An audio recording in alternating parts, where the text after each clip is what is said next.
Now the next piece is actually the Silverbolt character from the Beast Wars and Beast Machines cartoon show, and this is his Beast Machines incarnation. Now, you may be looking at this and thinking, well, that's not too bad.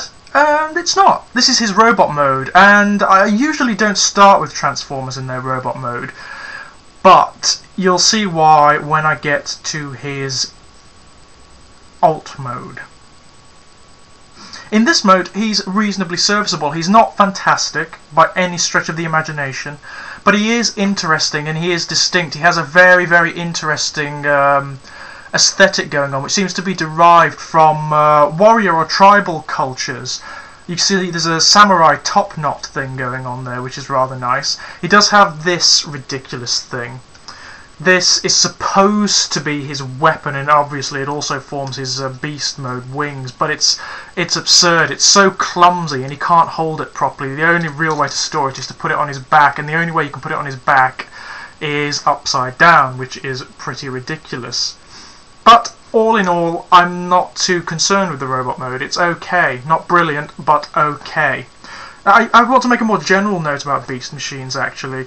I mean, it does get a lot of bad press amongst Transformers fans. In fact, I think most Transformers fans would put it right down there at the very bottom of the pile, which is a shame, because Beast Machines, to my mind, not only was the cartoon show the best Transformers cartoon show ever. Yes, I think by and large I find Beast Machines more successful than Beast Wars. I find it more successful than Beast Wars because, unlike Beast Wars, it has a coherent narrative and themes and coherent character and consistent characters running throughout, whereas Beast Wars has ropey moments. Also, in terms of the toys, yes, you will find some of the very worst Transformers in existence in this line, and this guy is one of them. May not look at it at the moment, but you'll see when I get to his alt mode. It does have some of the worst Transformers in existence, but it also has some of the very best as well, if you give the line a chance. Anyway, on to Silverbolt's alt mode.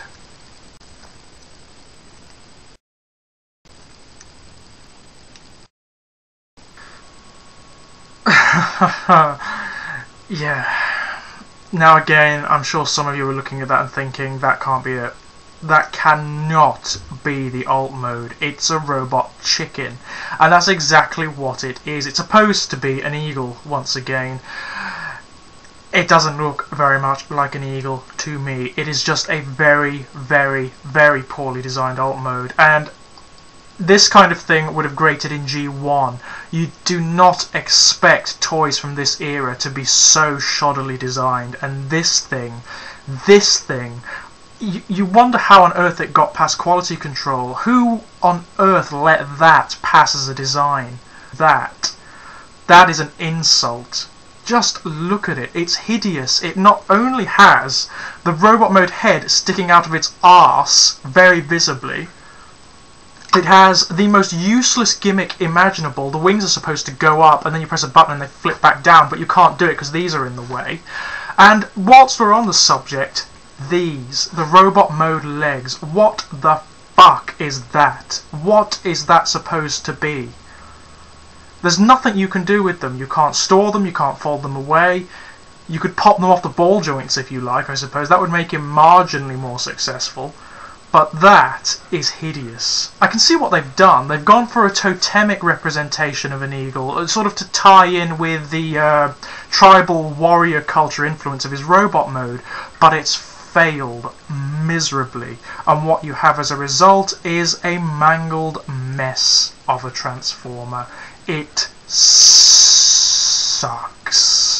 But it's one of those Transformers that's worth owning because it's so horrendously bad. It's almost like a comedy item that you can bring out. Look at how absurd this is.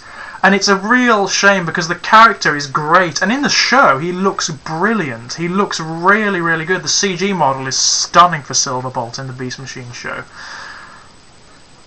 But good God, this could have been so much better. And you just wonder, how the hell did this come out of the same line as beautiful toys such as Night Viper or Black Arachnia? It's insulting beyond comprehension, this thing. One can hardly credit that this came out of the same line as something as beautiful and superbly designed as this. This is Beast Machine's Black Arachne, and I didn't like her up until recently. This, along with all of the items featured in this video, was a gift from my lover, and since then he has convinced me of the merits of it. This is a beautiful toy, it really is. I was very, very, very, very, very wrong in my assessment, in my original assessment of this thing, I can tell you.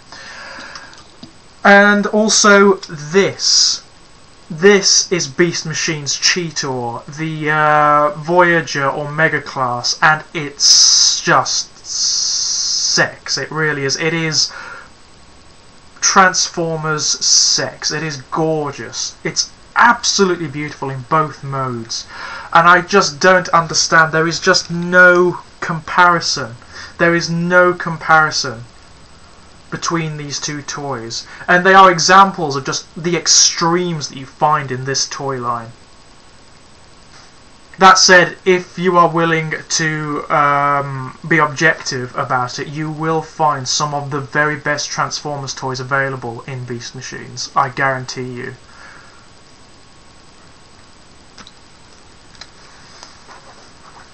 So yes, those are my examples of Transformers that really, really don't meet the standard insofar as I'm concerned.